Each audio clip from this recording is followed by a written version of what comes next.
What is going on, ladies and gentlemen? Welcome back to Auto Auction Rebuilds. We are back today with my 2014 Mercedes S550, super cheap S550. This is the W222, the twin turbo V8. I got it for $15,000 on a red light, and I have been daily driving it for weeks, and I've had no problems out of it until today. And this is concerning the check engine light came on, so we're going to dive into it together and see if we can figure out what's wrong with it. So there it is, the beautiful S550 that I got for absolutely nothing. This thing was a song and a dance. It's absolutely filthy because, well, as you can see, I live on a nasty dirt road, so it's hard to keep the car clean. The car has become, and it's crazy to say this, I probably shouldn't say this yet until we go through figuring out what's wrong with it, but this car has become the most favorite car I've ever owned. And you guys have been around, I've owned a lot of cars. The Tesla P90D, the Tesla Model 3 Performance, great car as well, the BMW i3. I've owned several S-Class Mercedes, of course, trucks, the TRX. I've had two Hellcats, all great, wonderful cars, a lot of fun. I enjoy them. But I'm here to tell you, nothing compares to this car. For me, anyway, this car is the absolute pinnacle of comfort, performance. It's everything that I could ever want, all rolled in to one beautiful, beautiful car. So the question is, what's wrong with it? Why is the check engine light on? Well, hopefully it's something as simple as an oxygen sensor. That would be great. It won't be that. It's never just an oxygen sensor. Anyway, we're gonna break out my auto fix. I'll put a link to this below the video, by the way. This is, I don't like using the term cheap, even though I use it a lot. People mistake cheap with poor quality, and this is absolutely not poor quality. Cheap, I mean, as in inexpensive. Inexpensive, but still very, very high quality. Kind of like this Mercedes right here. And we're gonna use this to diagnose today's problem. I got my tools, I'm ready. All right, I'm ready. I got everything out, I'm ready to dive in. Here's what we have. We have a garage at my house that has absolutely no real tools, no lift, nowhere to even put the car into work on it. And we're gonna try to diagnose, and hopefully we can fix this thing today with something I can pick up from AutoZone or something. Probably not. But the OBD port for this is, there's the hood, we'll pop that. Where is the OBD port is? There it is, right there.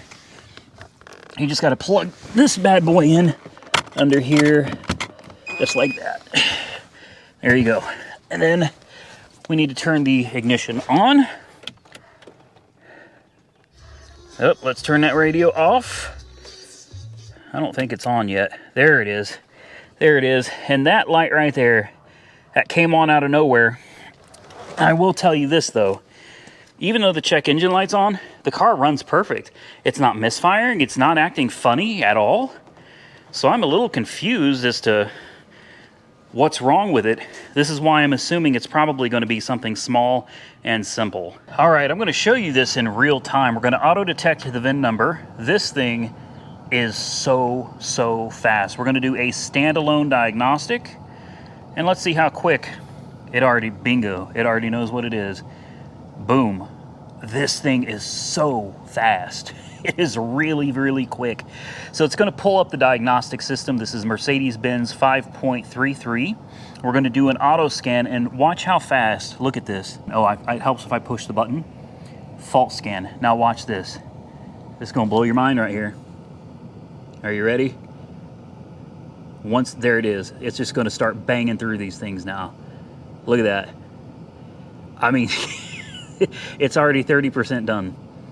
Just, it's that fast. It is that fast. 40%, 50, 60, 70, 80, 90. This scanner's insane. About $540, I think, is what this scanner runs. There it is. We have two faults. Two faults. Oh boy. Let's jump into it and let's find out what they are. All right. Crankcase ventilation in wide open throttle has a malfunction. So a PCV issue, on cylinder bank 1. This is going to be the passenger side. That is not a big deal. That's also stored. That's not current. This one is also stored and not current. It says the position of the intake camshaft on cylinder 1 is implausible relative to the position of the crankshaft. There is an implausible signal. Let's pull up, blah, blah, blah. Let's take a look. Hopefully it'll show us where the cam is supposed to be as we scroll through here. There we go. So here's our camshaft specifications for exhaust and intake. The right cylinder bank is what we're looking for, and it says 36 degrees, and the intake of both was 36 degrees. Very strange. It's a stored code, but the check engine light is still on. This is going to need some further digging. Let's get into this a little bit deeper. So to dig a little bit deeper into this, we're going to go into live data, which means we need the car to run. Fires right up. Check engine light is definitely still on, but it's a historical code. That's interesting. So we could have an intermittent problem here. And here's what I'm looking at. Oh, well, I already see the problem. I already see the problem. Do you guys see that in red? It's probably hard to see, but position of right cylinder bank intake camshaft is stuck at 46 degrees. It doesn't move. So let me get you a little closer. Here are your intake cams for the driver and passenger side. This is passenger, this is driver. Let me hit the gas and you'll see the intake and exhaust cams vary. See that? They change as I hit the throttle, but this one does not. The right cylinder intake sensor is not responding and it's stuck at 46. Well, that could be a couple things. I actually got a hold of John. You guys may remember him. I used to call him Mercedes John. He hasn't been on the channel in a long time, but John is very familiar with these as he works at a Mercedes dealership. And he told me when I got this car, he said, that car is about as bulletproof as any of the Mercedes you're ever going to be able to buy today. He said, these are tough, long-lasting, good cars, but they have one pretty serious fault. He said, that fault, let's pull some of this off. Might as well just take everything off, get it all out of the way. He said, that fault, look how easy this is to work on. I mean, seriously. How much better does it get than this, right? This is not as complicated as most people think. Look at all the room. Believe it or not, there's actually room to work on this thing. Your coil packs sit right under your air intakes right here. This is not a horrible car. Here's what you're looking at. Right here is your intake and exhaust cams. Okay, your intake is going to be up here, and your exhaust is going to be down here. Obviously, the intake will be closer to the intake, and the exhaust will be closer to the exhaust. On this side, you have the same thing. You have your intake cam and your exhaust cam. Unfortunately, on this side, you've got an intercooler in the way, and you've got your oil filter housing in the way as well. We're not going to worry about this because the issue that we're getting is from right here. Ooh, she's hot. She's hot. I did just get home. John told me that, oh boy, that's hot. Come on. Ooh, there we go.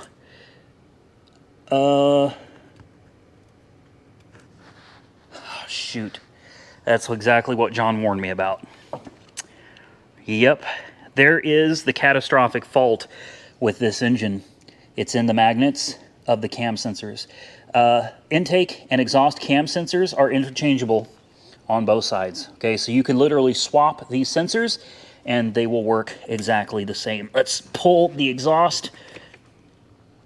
Now see, this one is dry, this one is wet. This one is wet with oil. So these magnets fail internally and they start leaking oil into the pigtail, into the wiring harness right here, and it ruins the wiring harness to the engine. And it requires replacement of the wiring harness. That is a bad deal. So here's what John told me to do. He said, cross your fingers and hope for the best. He said, let's swap. We know that this cam sensor right here is not reading.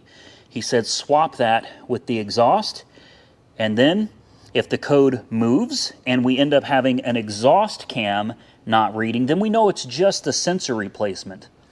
He said, however, if it turns out that the codes do not move and they stay the same, then you know you're probably looking at an issue within the wiring harness itself. If the cams were actually not synced with the crankshaft, there's no way this thing would run right. It wouldn't be able to predict the proper air-fuel ratio, the proper timing. It would be a nightmare. It drives perfect, and I'm not selling you the car. In fact, I'm tempted not to sell it myself. It runs and drives perfect. It's getting 23 miles a gallon, but we do have an intermittent code for this sensor, which is good news.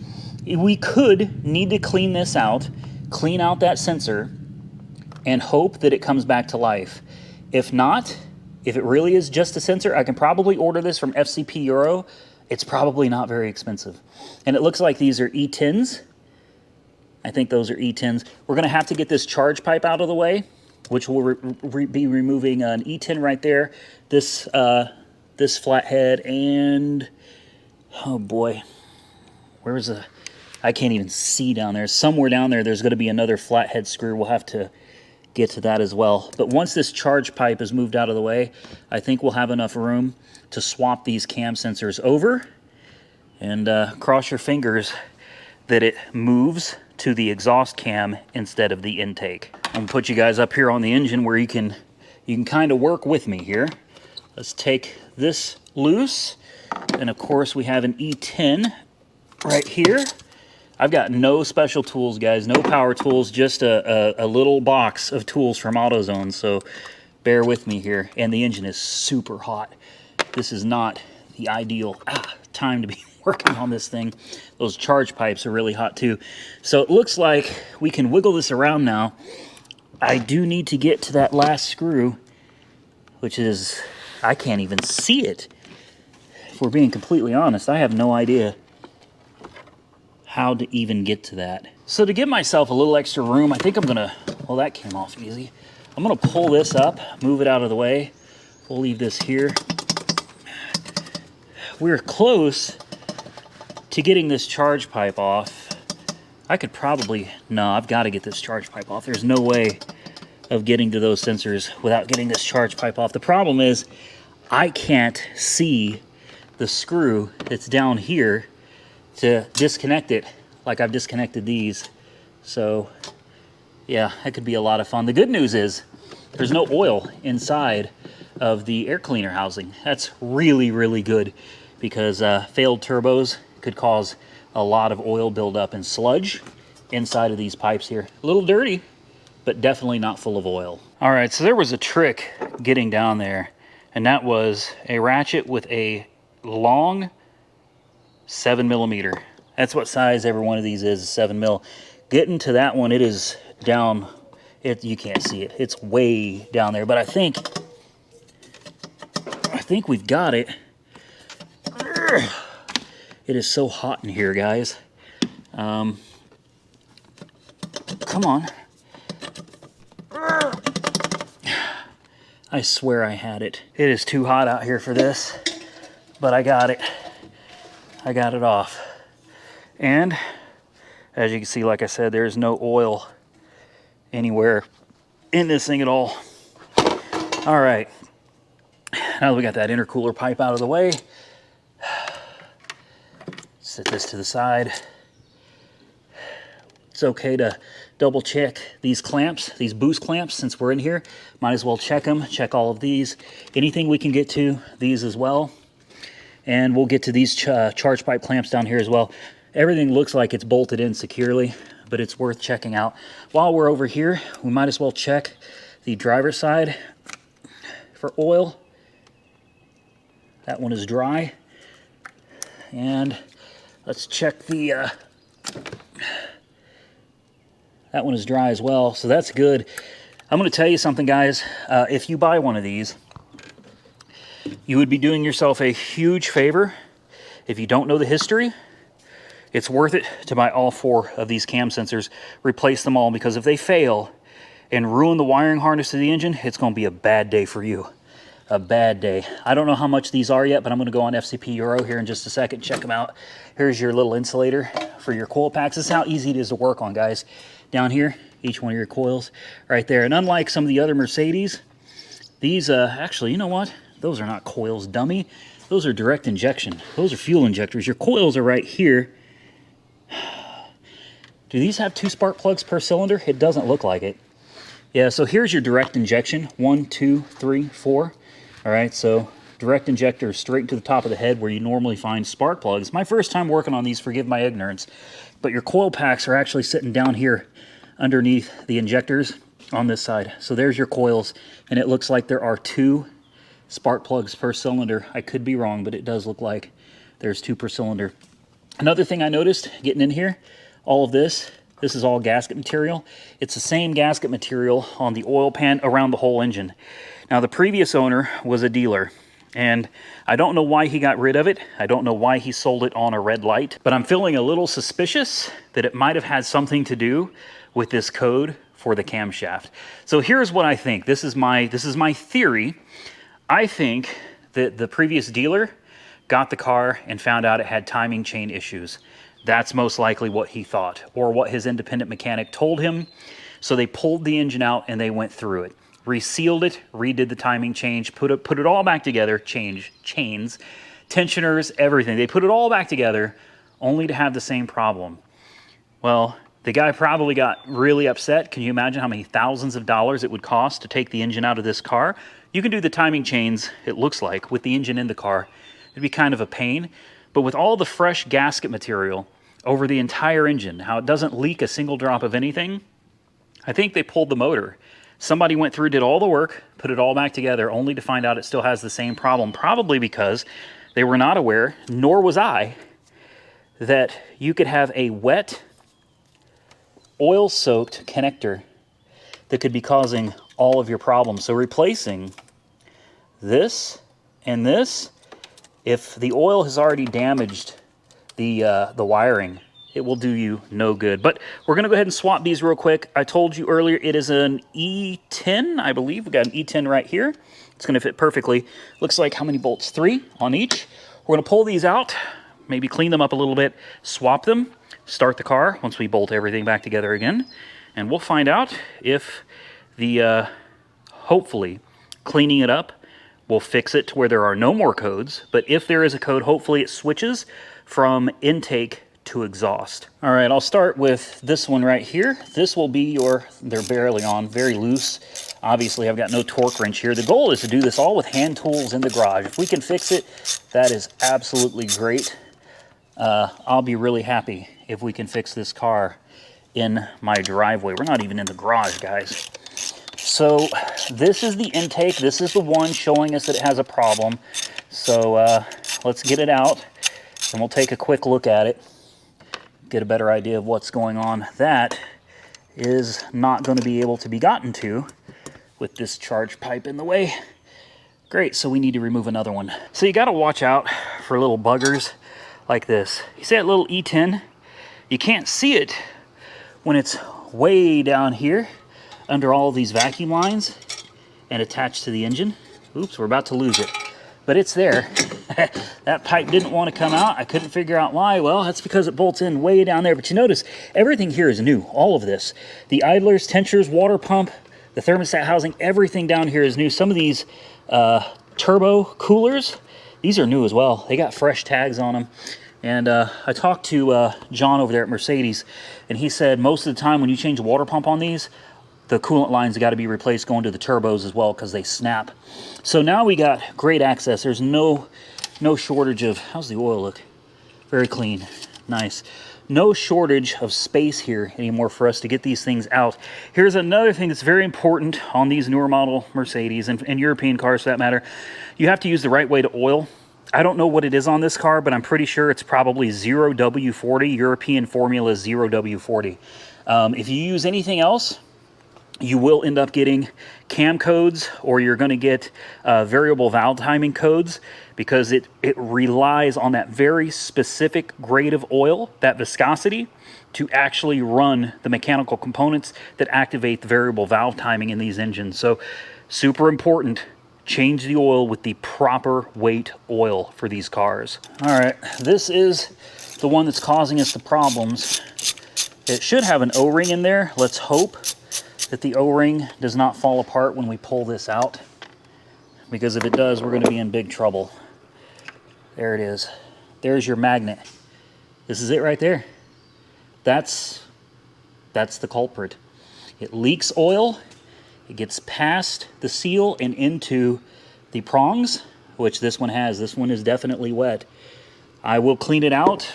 We will swap them, and we'll hope that the code goes completely away, but it's 50-50, guys. If we caught it in time, it'll be okay.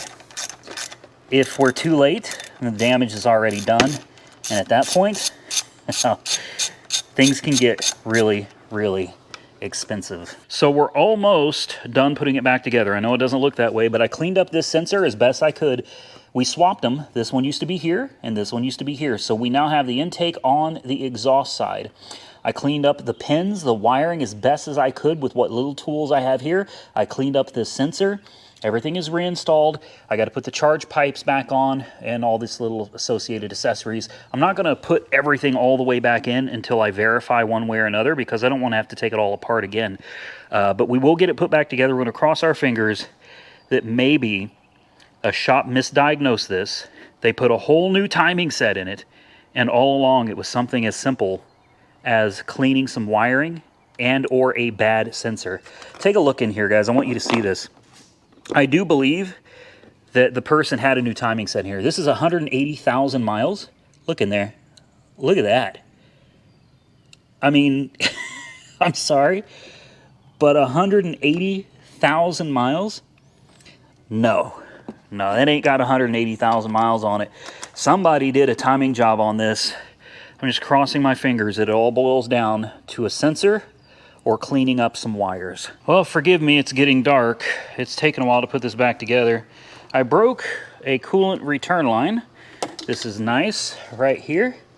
And I'll show you where it goes to. Down here on top of the water pump. Yep, it's this rubber hose that snakes up and it goes right there. It fits in this little hole right here. And this used to attach to it.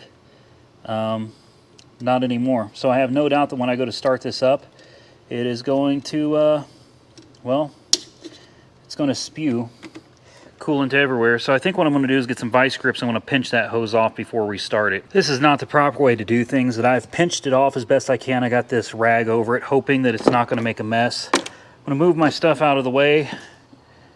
We'll give it a quick start, and hopefully it doesn't spew coolant everywhere. I can't believe I broke that line. That's really disappointing. Let's just hope it runs. That's the important thing right now. We'll start with, let's open this up and let's do a quick erase. We'll start with that, trouble codes, and we'll just go ahead and reset the trouble codes. Quick erase, pass no fault, we're good. All right? Moment of truth. It runs. Codes are clear. Let's go into the engine computer and let's see if we have any new codes for a cam sensor. Trouble codes. It should come back immediately. Yep. Intake camshaft is implausible. It's the same one, even though we switched the sensors around. That's great. That's great. And just like last time, 46, position of the right cylinder bank intake camshaft. So we're in trouble. Hold on, wait a minute. Let's check for trouble codes. None. No trouble codes. Let's shut it down before she decides to mess up. I didn't give up. I do need to fill it back up with coolant, and I'm going to have to figure out a temporary repair for this. I've got the part number, so I know what I need. It's just this bypass hose right here, and it's definitely low on coolant now. So I know what I need, but here's what I did. I took sensor off, not the sensor, but I took the plug off and I cleaned it up and I really pushed the wires into place, disconnected it, plugged it on 2 or 3 times, and at least for now, it looks like it's holding, it's working. That code will come back immediately, guys. Like immediately. Check engine light comes right back on again. So the fact that it's off now is a good sign. We're in the right direction. Like I said, I don't have the proper tools. I don't have the proper cleaners. I don't have any electrical cleaner or anything here at all that I could use to clean the sensor or to clean the connectors. So what I'm going to do is, assuming there's enough time, I'm going to try to run. I'll take the Mustang or the truck. I'll go up to AutoZone. I'll grab some electrical parts cleaner. I'll clean these connectors really good, all of them, with that cleaner. And I think for this temporarily, I'm going to cut this rubber hose. Let's take this off. Let's take this out. Yep. I think I'm going to cut this rubber hose right here. And I'm going to simply attach this with a clamp. And I think if we get it on the barbs there, it'll work just fine temporarily. And I'll go online to FCP Euro's website. I'll order the entire piece and we'll replace this at another time. But cross your fingers, guys. We might have fixed it. Well, I was done. I was going to call it a night. I picked everything up, put it back in here. It's dark, so you're going to have to bear with me. But I noticed something when I was putting the engine back together, and it got me wondering if I'm looking at the wrong sensors. See that there in the center of your screen? That is a cam sensor. See that one on top of your screen? Or right there in the center again? That is also a cam sensor. If you look at this one, you see the oil shining off of it? Yep. Now that is an exhaust cam sensor, and there's oil leaking through that as well. So apparently, these cars are notorious for these front magnets leaking and the cam sensors on top leaking as well. Now, I'm assuming these sensors on the front are your VVT control, like some kind of solenoids that activate and deactivate the changing of timing depending on engine load. And these up top, I believe, are nothing more than just cam angle sensors, one for intake, one for exhaust. So I've already taken the bolts out. I'm going to see if the part numbers interchange. These are definitely not the same. Somebody's at least replaced one of these. So we're going to pull these out and take a closer look. All right, so this is interesting. I may have been looking at the wrong parts. So the clean one was the intake, which is bizarre because this one actually appears to be fine. However, this one was on the exhaust side, but it is full of oil everywhere. You guys aren't going to be able to see that, but inside this thing, I mean, look at my hands. This thing is covered in oil. So I'm going to do like I did before. I'm going to clean both of these up, and I know which one is which. They look the same, but the blue dot was on the bottom. This one does not have a blue dot. This one was on the top, so this was actually the intake. So I'm going to clean both of these up. I'm going to swap them, and we're going to see if the code moves from intake to exhaust. All right, I've swapped them. Blue dot is now on top. The other one is down there on the bottom. We got the scanner hooked up. Everything is hooked up just enough so that we can run it. Again, I know it's dark. I should probably be doing this in the daylight, but let's fire it up.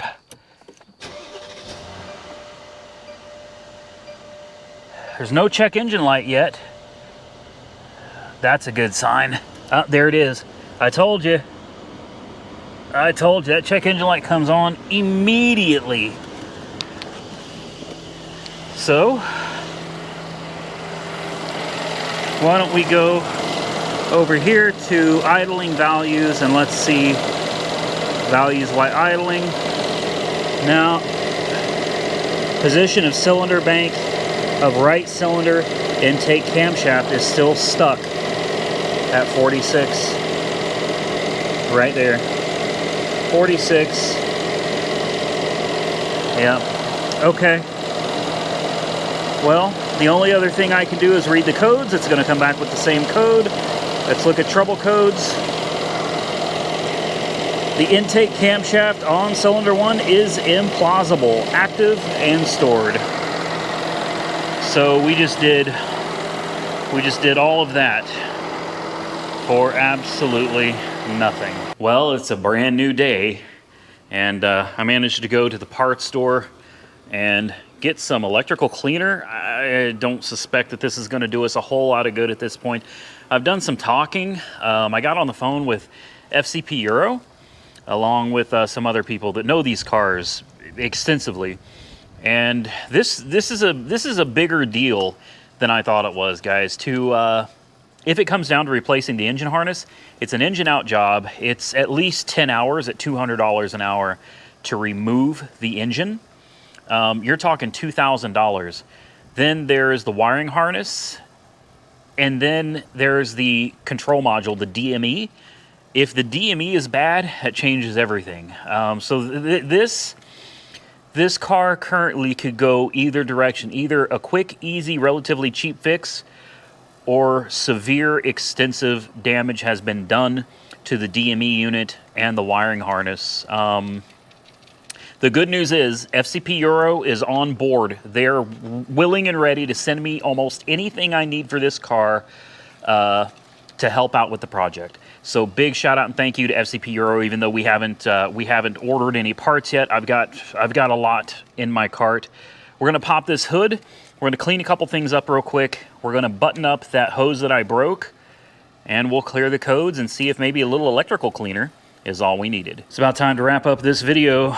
For better or worse, I went ahead and put it all back together. It's probably going to take a week or so before parts come in. Not to worry, I should have another video out on this in no time, if you guys are interested in it anyway. Here we have the ECU, also known as the DME. Faults are clear, TCM faults are clear. We've got no faults present. I've buttoned this whole thing up. This I had to put a hose clamp, and that is not the right thing to do. That is not the right way to do things. I don't have a choice though. I mean, I do. I could just not drive my car, but that's not going to happen. So this is your return line from the top of the water pump over to the expansion tank. I have been having a really hard time finding this piece. I've got the part number. The part number does not pull up to anything, so I've got to find this. That's a big deal. I don't expect that the car is fixed, guys. We didn't do anything to really fix it. We've cleaned everything, reset the codes, all the wiring has been recleaned, all the wiring has been, it's hot out here, guys, like 90 degrees today. So we'll start it back up, but ultimately I think this is going to require the help of SCP Euro. Let's see what happens. She's running. I can already tell you the code came back. Yeah. When that code comes on, the eco button stops functioning and the eco light on the dash goes away. So check engine light is not on yet, but I promise you it's on its way. That sucks. It couldn't have been a simple fix, right? No. Well, like I said, it is what it is. Let's go and run another diagnostic on the DME. And I have no doubt it's going to come right back with a intake cam sensor. Let's do the trouble codes. Yep. Intake cam sensor, bank 1. Implausible. So, that sucks. That really sucks. But I expected it. That hose is not leaking. So that's holding, that's good. If we take this off, everything in there is turning like it's supposed to. There's a collar on the back side that the cam sensor actually reads on your intake cam, and I wanted to make sure that collar was rotating, that it didn't break or something. It is, it's rotating like it's supposed to. So we know that the problem lies deeper than just replacing the sensors. So it sucks, but what do you expect when you get a super cheap European car like this? So let me tell you where we're at right now, and please forgive the air conditioning. It is warm out here today. The sun is just beating down on me. I'm used to working in my shop, not outside. This takes me back, and to be quite honest, there's something that's just, there's some satisfaction you get out of it when you're done, you know. We are not done with the S-Class. You guys probably predicted it in a previous video that something was bound to go wrong with this. here's the thing. I spoke with Mercedes-Benz, and here's what I was told. Currently, the only problem that we have is a check engine light for that one cam sensor. The car runs perfect. It maintains 23 miles a gallon. Boost is good. The car operates the way it's supposed to, with the exception of an annoying little check engine light that'll come on, but sometimes it'll go back off again. In fact, most of the time that I've had the car, the check engine light has been off. And if you take a look at it now, the check engine light should be right here. It's not on. So, proving my point, sometimes the light comes on, and most of the time it doesn't. I have a perfectly good running car, but that annoying check engine light, I was told, here's what I need to do. At a minimum, we need to take everything back apart. We need to replace all of the sensors. FCP Euro has all of that. There's also these wire harness extensions / adapters that help prevent oil from continuing to wick in the future up the wiring harness to the control module, to the DME. So we need those as well. Next, we need to replace all 8 of these sensors. We need to add those extension harnesses. We need to thoroughly clean the wiring harness, which means removing the DME module from under the hood, taking the pins, taking the plugs off, and thoroughly cleaning every one of those pins as well as the DME unit itself. Then we can cross our fingers and hope that it all goes away, and it very well may. But if it doesn't, worst case scenario is I enjoy driving this Mercedes with an occasional check engine light. That's it.